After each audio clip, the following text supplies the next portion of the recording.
Eu tenho certeza que o professor Jorge da Silva, que vai falar sobre justamente a guerra às drogas, né, professor?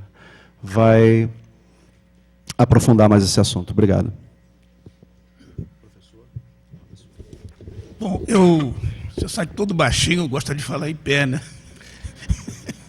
Então vou pedir aqui desculpas aqui à plateia, à mesa, e vou me dirigir ali àquela tribuna, com permissão do coordenador, pode ser? Tá, obrigado.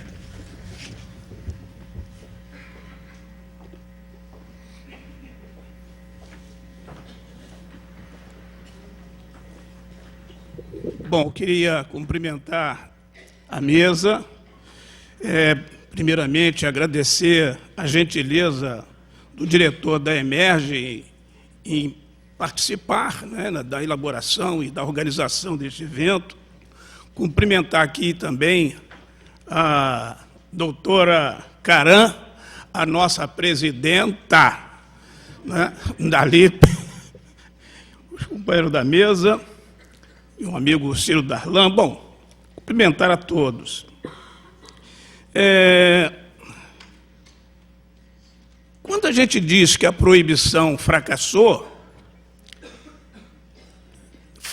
para quem?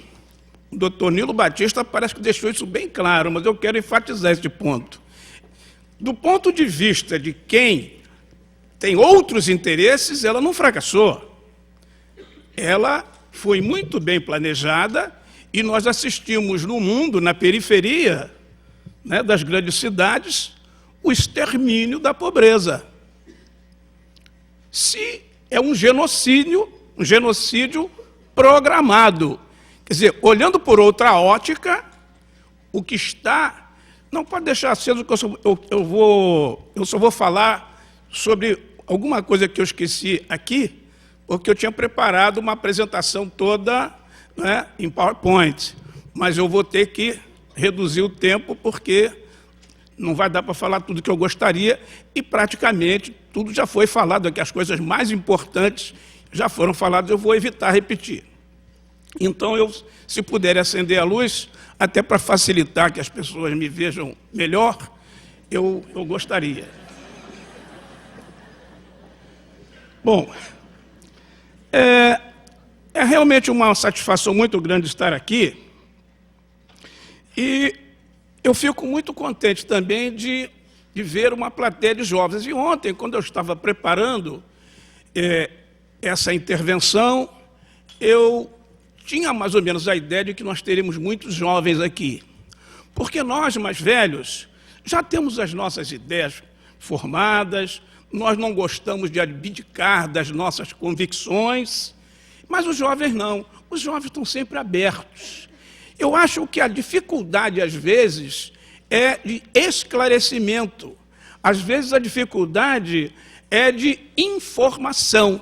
Então foi nessa direção que eu procurei conduzir, né, a preparar a minha intervenção. Antes, eu vou dizer aqui do porquê de eu estar aqui hoje. Eu, que entrei na Polícia Militar aos 17 anos, sou originário lá da área do Alemão, eu sou de lá, sou do Complexo do Alemão, sei mais ou menos como é que essas regiões sempre foram tratadas, então eu tenho uma percepção do que é ser daquele lugar e do que é ser de outros lugares.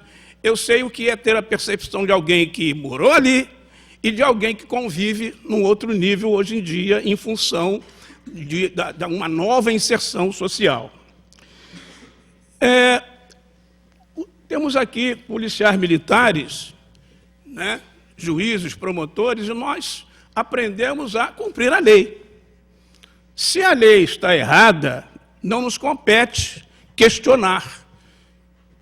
Temos que cumprir, porque a Constituição manda, as leis mandam, e é nossa obrigação cumprir. Muito diferentemente disso, é o policial, o juiz, o promotor se arvorar em missionário. E missionário de uma ideologia, de missionário de uma tese. Então, como nós temos aqui muitos jovens, eu resolvi dizer mais ou menos por que razão eu adoto essa posição hoje. Eu vi muitos colegas policiais militares sendo enterrados. Eu, como chefe do Estado-Maior da Polícia Militar, comparecia a muitos enterros de policiais militares e civis. E eu ficava me perguntando, mas como em função da minha inserção social, eu também tinha notícia de pessoas com as quais eu tinha convivido, né, que tinham perdido seus filhos, porque tinham se desviado. Então, e eu começava a perceber o seguinte, aquelas pessoas também têm mãe, têm irmão, pai. E eu, certa feita, na condição de secretário de Direitos Humanos, aqui do Estado, eu recebia sempre as pessoas das comunidades e tal, e certa feita apareceu uma senhora, Dona Sônia, mãe de um PM que tinha sido assassinado covardemente no Rio de Janeiro. E o canal de reclamação era aquela secretaria, e eu fazia questão de receber todas as pessoas que fossem lá para, né, conversar e fazer o que pudesse. E essa senhora estava realmente brigando comigo, dizendo que a polícia militar não fazia nada, não apoiava os policiais, que agora como é que ia ser da família, que colocava os rapazes jovens em qualquer situação. Eu digo, realmente. Mas aí eu percebi, lá dentro estava uma senhora também, que momentos antes estava chorando porque tinha perdido um filho morto por um policial militar.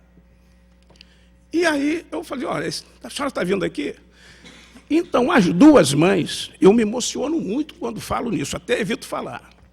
As duas mães, a mãe do soldado, do policial militar morto por traficante, né? E a mãe de um rapaz que ela dizia não ser traficante, mas que a polícia dizia ser traficante, elas se abraçaram e choraram muito na minha frente. E eu chorei muito abraçado com elas.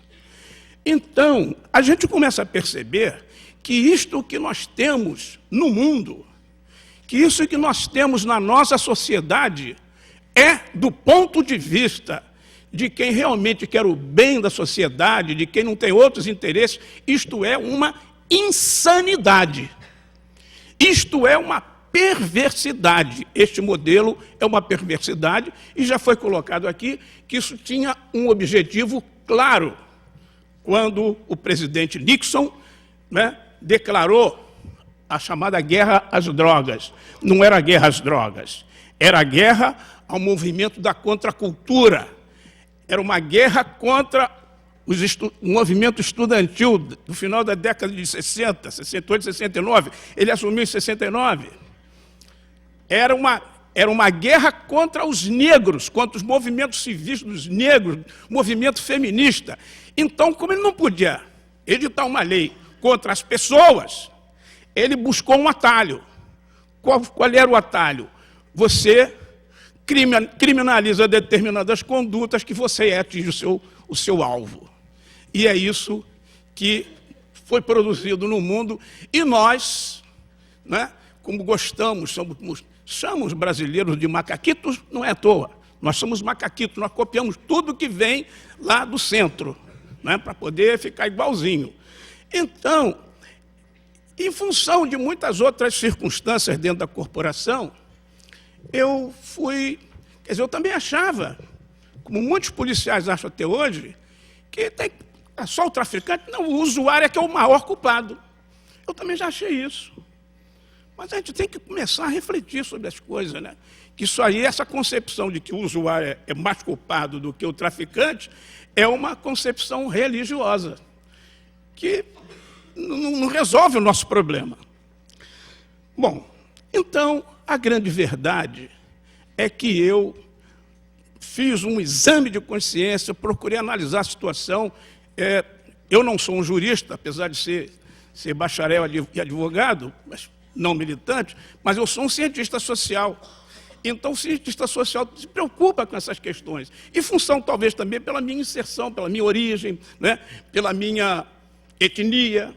Talvez por tudo isso eu tenha chegado à conclusão de que eu tinha que me posicionar de uma forma radicalmente contra esse modelo proibicionista que, por incrível que pareça, a ONU, o organismo de defesa dos direitos humanos do mundo, patrocina uma política que causa extermínio, que causa dores, que causa infelicidade de tantas pessoas no mundo inteiro.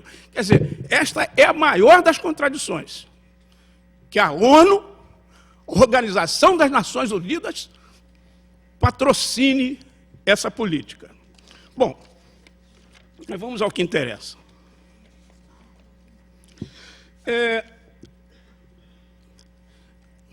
As pessoas normalmente são contra as drogas em função de alguma coisa. Estão normalmente preocupadas com a juventude. Não é preciso proteger a juventude. É preciso, quer dizer, em vez de você afastar a juventude das drogas, você faz um movimento inverso. Você quer afastar as drogas da juventude. E aí você acaba... Quer dizer, se nós queremos proteger a juventude, quem quer proteger a juventude? Vamos acreditar que os proibicionistas são sinceros. Se eles são sinceros, o que nem todos os proibicionistas são, né? Vamos admitir que todos eles sejam sinceros. O que eles querem? Proteger a juventude. E nós aqui da LIP Brasil, com certeza nesse auditório há pessoas que acham que não deve mudar, que legalizar é pior, que vai ser horrível. Não há problema algum. Mas nós, que defendemos a legalização, nós queremos o quê? Proteger a juventude. Bom, então, nós concordamos. Onde é que está a discordância? A discordância está naquilo que a doutora Caram falou. Como é que você vai saber o que é droga perigosa, não perigosa? É tudo muito arbitrário. Olha, gente, alguém já viu aqui? Eu não sei de ninguém que tenha morrido por ingerir cocaína ou maconha. Eu não conheço, não sei. Agora, já conheci muita gente que morreu por álcool. Por álcool morre muita gente. Eu nunca vi ninguém jogado pela rua porque cheira cocaína, porque fuma maconha, mas já vi muita gente pelas calçadas aí jogadas por causa do álcool. No entanto, vende-se álcool em qualquer lugar, livremente. São substâncias psicoativas que causam os mesmos males. Quer dizer, deve haver algum interesse. Basta ver de onde procedem as drogas que são proibidas no mundo. De que regiões do mundo? E de onde procedem as drogas que são permitidas? A gente começa a perceber que nós temos um problema, uma questão geopolítica e econômica importante para discutir, antes de a gente pensar que é simplesmente uma questão de ser mais perigosa, menos perigosa. E é aí que entra a discordância entre proibicionistas e não proibicionistas, as pessoas que defendem a legalização. Bom, eu quero... Que danos? Quais são os danos que as drogas causam? Depende. Eu tenho um blog e fiz uma chamada para essa reunião, né? e 3 pessoas entraram contra, que é um absurdo. 2 delas disseram o seguinte: olha, eu tenho um parente, meu parente é drogado, que não sei o que lá, infernizou, acabou com a nossa família, eu sou contra a legalização. No modelo de proibição penal, no modelo de proibição policial, penal, carcerária, nesse modelo, o parente dela infelicitou a família. Ela devia pensar no seguinte: bom, então vamos pensar em outra coisa. Não sei nem se é legalização, mas poderia pensar em outra coisa. Então vejam que as pessoas não sabem do que nós estamos falando, e é por isso que eu resolvi fazer aqui um quadrinho. Danos individuais. Há muitas pessoas, como essa senhora e como esses 2, eles se preocupam com os danos individuais a um parente. Então eles são contra por isso. Não há uma preocupação nem com os danos sociais, né, nem com os danos coletivos, da sociedade como um todo, nem com os danos comunitários, como nós vemos aí, né, acontecer nas comunidades, né?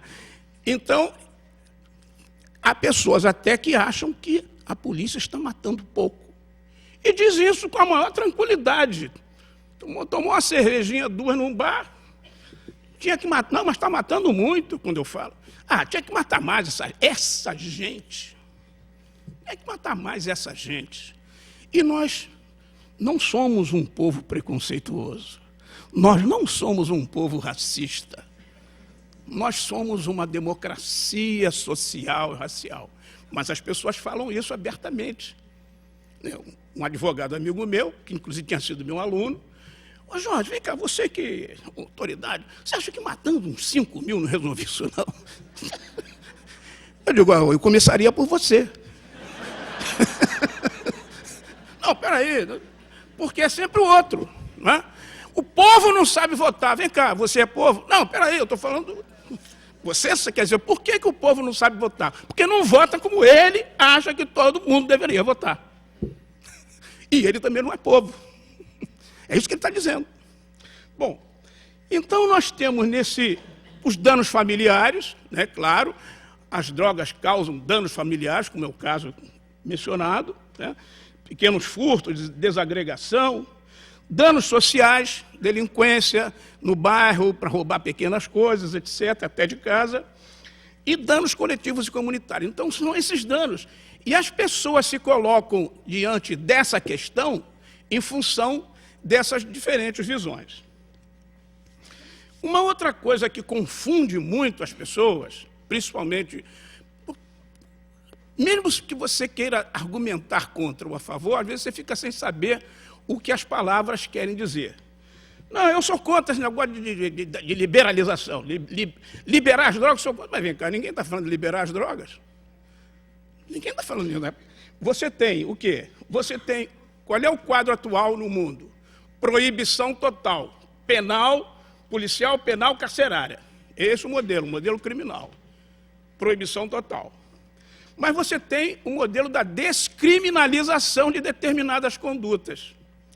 Então, eu dou o exemplo aqui de Portugal. Portugal, em 2001, descriminalizou todas as drogas. Ou seja, as drogas passaram a ser... mas elas são proibidas? Sim, mas do ponto de vista administrativo.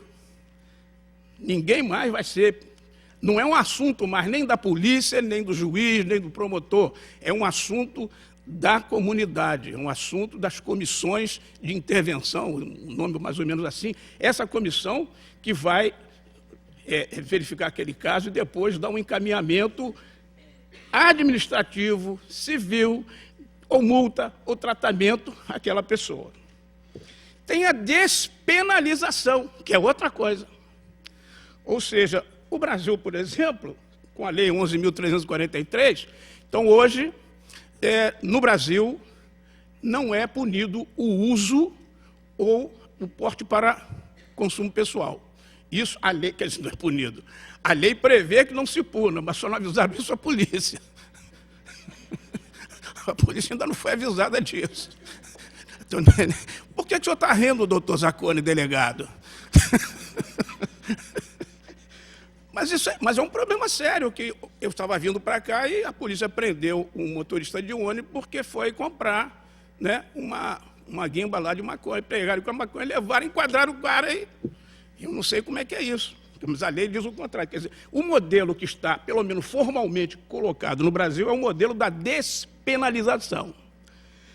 Nós, da LIP, defendemos a legalização, que é outra coisa. Então, viu que são 4 coisas diferentes. Não é crime nem infração administrativa. O assunto, quer dizer, a produção, o comércio, o transporte, o consumo, a venda, é tudo alguma coisa, como já foi mencionado aqui pela doutora Caram, a ser controlado pelo governo. Hoje, por exemplo, eu já estou me estendendo demais, né? Mas posso ter mais uns 10 minutos? Então, por exemplo, quando foi mencionado aqui a chamada lei, a guerra ao álcool nos Estados Unidos, né, de 1920 a 1933, ela produziu uma grande coisa no mundo, o crime organizado. A grande conquista da proibição, que foi de uma emenda constitucional. Bom, e aí o que os americanos fizeram? Quando viram a M que eles tinham feito, eles então conseguiram editar uma outra emenda revogando aquela. E aí, a partir de então, o álcool nos Estados Unidos passou a ser controlado pelo governo. Ele é legalizado, mas controlado pelo governo. O modelo que eu particularmente defendo é esse. O governo é que vai controlar as drogas. Não é nem o modelo de Portugal, que é o que eu acho que é insuficiente, porque não resolve o problema do tráfico, não resolve o problema do fornecimento. Quer dizer, quem é que vai fornecer a droga para quem quer consumir legalmente? Quem vai? É tudo às escondidas. Então, eu acho que é uma equação complicada. Eu vou falar aqui agora de uma... O que o presidente Nixon disse em 1971, que foi mencionado aqui, mas eu vou dizer o que ele disse. O inimigo público número 1 nos Estados Unidos é o abuso de drogas. A fim de lutar contra esse inimigo e vencê-lo, é necessário empreender uma nova ofensiva, total ofensiva. Esta será uma ofensiva mundial, porque antes eles tinham proibido internamente. A partir daí, eles vêm com essa de que é uma ofensiva mundial, que lidará com os problemas das fontes de suprimento. Eles aí mandam as Forças Armadas para a Colômbia e para diferentes países da América Latina. Então, vocês começam a perceber que é uma questão de defesa, questão estratégica e econômica. A ONU também vem desde 1961 com suas convenções, mas há um dado interessante que aconteceu em 1998. Em 1998, na declaração política da 20ª sessão da Assembleia Geral da ONU, eles resolvem o seguinte, que em 10 anos haveria um mundo sem drogas. Eles iam adotar medidas tais, né, a governança global iria adotar medidas tais que em 10 anos o problema das drogas no mundo teria acabado, que não haveria mais droga no mundo. Quer dizer, será que eles acreditavam mesmo nisso? Claro que não. O objetivo, para mim, o objetivo era outro. E ele diz assim, o slogan dessa reunião, a drug-free world, we can do it. Um mundo sem droga, nós podemos. Muito bem. Isso foi em 1998. Bom, 10 anos depois eles iriam avaliar o que nós esperávamos. E eles avaliaram. Em 2009, avaliaram e tal. Aí chegaram à seguinte conclusão, que eu vou ler. Os Estados-membros não ficaram satisfeitos com os resultados. E declararam que continuam fortemente preocupados com a crescente ameaça colocada pelo problema mundial das drogas. A decisão tomada foi continuar o esforço por mais uma década. Parece piada. Então, mais uma década, eles fizeram isso em 2009. Vamos esperar agora. Alguém aqui pode adivinhar o que eles vão dizer em 2019? Eu já sei. Olha, o resultado não foi como nós esperávamos. Mas vamos mais 10 anos. Eu pergunto, por que não 5 anos? 6, 12, 11? Por que 10? 10? Número cabalístico. Bom, e eu vou agora mostrar com um exemplo que eu conheci de perto, que é o exemplo da matança do México. Que é um tipo de, independentemente dos danos individuais, familiares, etc., nós temos aqui um dano coletivo que é o maior dano coletivo do mundo hoje. E quem produziu esse dano? Em 2006, assumiu a presidência do México Felipe Calderón. E já tinha havido uma abertura anterior, o México estava com um problema sério de tráfico para os Estados Unidos. Então, por pressão, talvez, dos Estados Unidos, por influência dos Estados Unidos, ele resolveu empregar as Forças Armadas contra os cartéis de drogas. E aí, tal, o que vai fazer, o que vai resolver? Ele disse que ia trazer a paz para os mexicanos, com o emprego das Forças Armadas. Ele empregou as Forças Armadas, 4 meses depois, o ministro da Defesa mostrou quantas coisas ele tinha aprendido, centenas de milhares de traficantes presos, drogas, em suma, aquelas coisas governamentais aqui. Porque quando nós olhamos as estatísticas, nós vemos de um jeito. O governo, qualquer governo, sempre vê de uma maneira sempre positiva, né? E aí eles divulgaram aquilo, etc. Mas o que aconteceu foi o seguinte, houve o governo sabe quantas pessoas morreram durante os 6 anos de governo do Calderón, no México? Mais de 70 mil pessoas com mortes ligadas à guerra de drogas, independentemente das mortes em geral. Bom, eu ia falar também sobre a nova lei de droga, mas também já recebi o cartão vermelho. E só quero dizer o seguinte, que a nossa nova lei de drogas, ela, como eu já mencionei aqui, ela estabeleceu que o uso e a posse para uso pessoal não são crime, aliás, não são punidos com pena restritiva de liberdade, privativa de liberdade. Bom, aí o que se esperava de 2006 para cá?